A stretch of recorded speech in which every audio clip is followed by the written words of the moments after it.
Halo semuanya, kembali lagi bersama gua Topan STW. Di video kali ini gua mau ngebahas seputar bagaimana sih cara mengelola uang pesangon atau PHK kita dari perusahaan kita sebelumnya gitu ya. Karena belakangan ini dan mungkin sampai hari ini gua banyak banget dengar berita tentang banyak orang di PHK gitu, banyak orang di layoff dari perusahaannya gitu ya.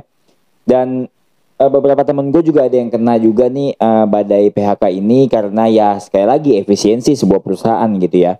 Karena ya katanya isunya gitu ya tahun depan itu akan terjadi resesi. Nah di sini gue akan berbagi tips bagaimana caranya mengelola uang PHK kalian atau uang pesangon kalian sampai kalian mendapatkan pekerjaan lagi atau bahkan kalian memulai bisnis kembali gitu ya. Oke, di sini gue akan membahas secara ya enjoy aja, tapi sebelum itu ada yang mau lewat dulu yang satu ini.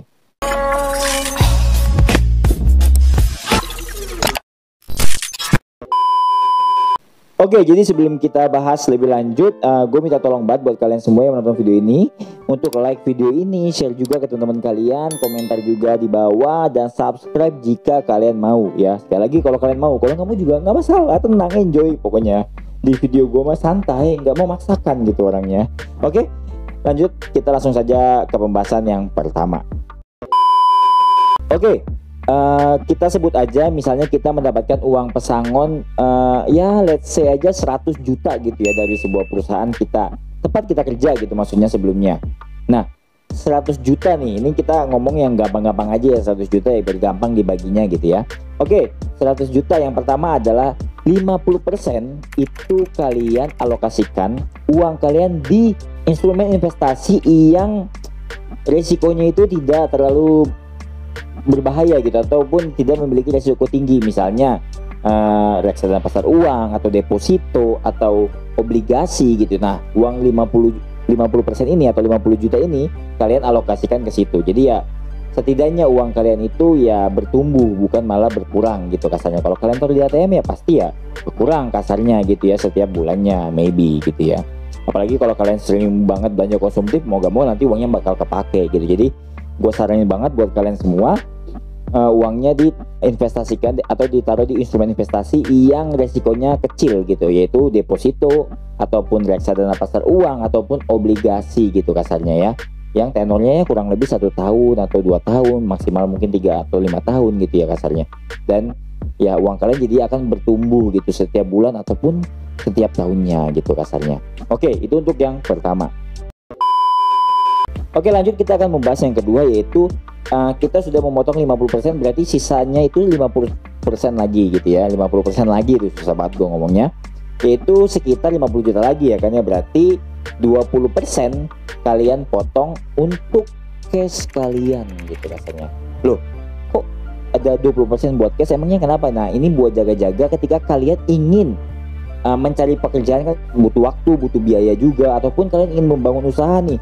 Mungkin di bulan pertama kalian masih struggle, di bulan kedua masih struggle. Nah, cash ini bisa mengantisipasi kerugian ataupun kekurangan kalian di bulan-bulan berikutnya gitu. Makanya gua saranin banget 20%-nya itu adalah cash. Jadi kalian siapin cash atau taruh uangnya di ATM gitu atau di bank. Bukan maksudnya 20 juta lu pegang itu cash gitu, enggak. Maksudnya ya sewaktu-waktu misalnya lu mau ambil darurat bisa diambil gitu kasarnya.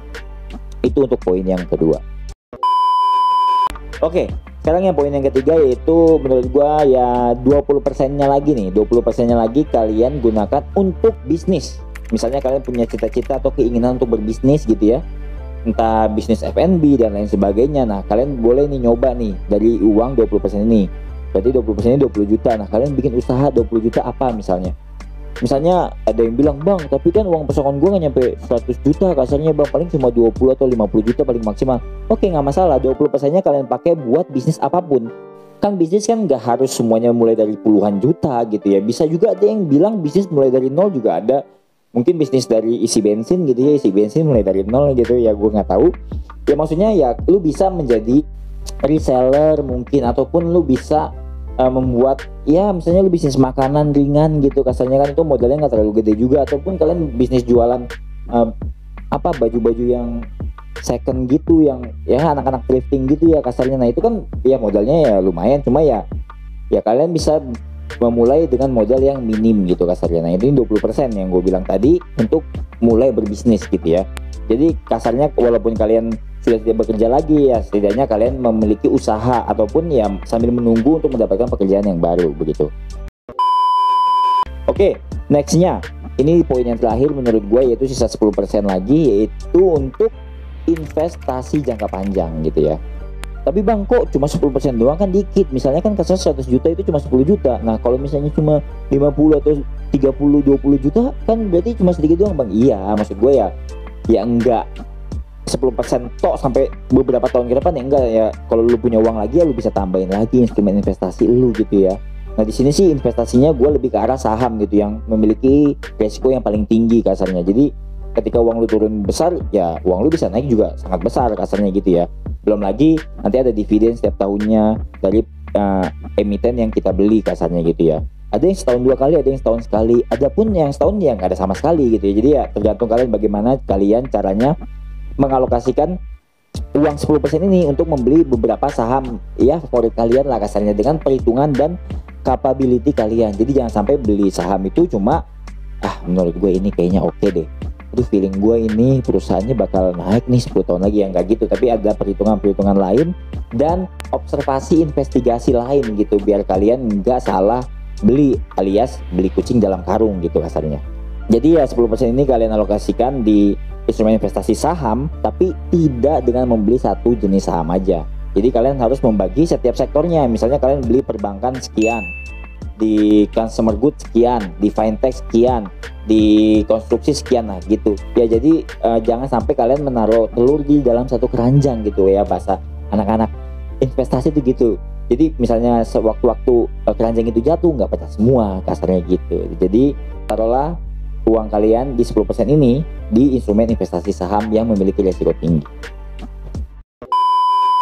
Oke, jadi segitu aja pembahasan gua kali ini tentang bagaimana cara mengalokasikan uang pesangon kalian atau uang PHK kalian agar ya nggak habis begitu aja dengan kebutuhan biaya konsumtif kalian yang pengen beli ini, pengen jalan-jalan ke sini, pengen anak ini uno gitu ya. Jadi terbudgeting gitu kasarnya. Jadi nggak ya uangnya habis begitu aja gitu ya. Semoga informasi yang gue sampaikan ini bermanfaat buat kalian. Ya kalau kalian setuju ya silahkan aja diaplikasikan, kalau enggak ya udah. Dan buat kalian yang terkena dampak PHK ini ya tetap semangat. Semoga kalian mendapatkan pekerjaan baru yang lebih layak lagi dan lebih baik lagi. Kalau kalian ingin mulai berbisnis, ya semoga bisnis kalian lancar dan semakin besar bisnis kalian, dan kalian bisa memperkerjakan orang-orang lain gitu ya. Itu kan lebih mulia lagi kasarnya gitu ya kan ya. Oke, terima kasih semuanya. Kalau kalian suka dengan video ini, kalian boleh like video ini. Sekali lagi, share juga ke teman-teman kalian. Komen juga di bawah nih. Menurut kalian, bagaimana cara mengalokasikan uang pesangon ini? Apakah menurut gue benar? Atau enggak kalian punya pendapat lain? Kalian tinggal tulis saja kolom komentar di bawah. Dan jangan lupa subscribe channel ini kalau kalian mau. Sekali lagi, kalau nggak mau juga nggak masalah gitu ya bro ya. Oke, terima kasih semuanya. Gue pamit. Gue Topan Stewe. Ciao. See you on the next video guys. Bye-bye.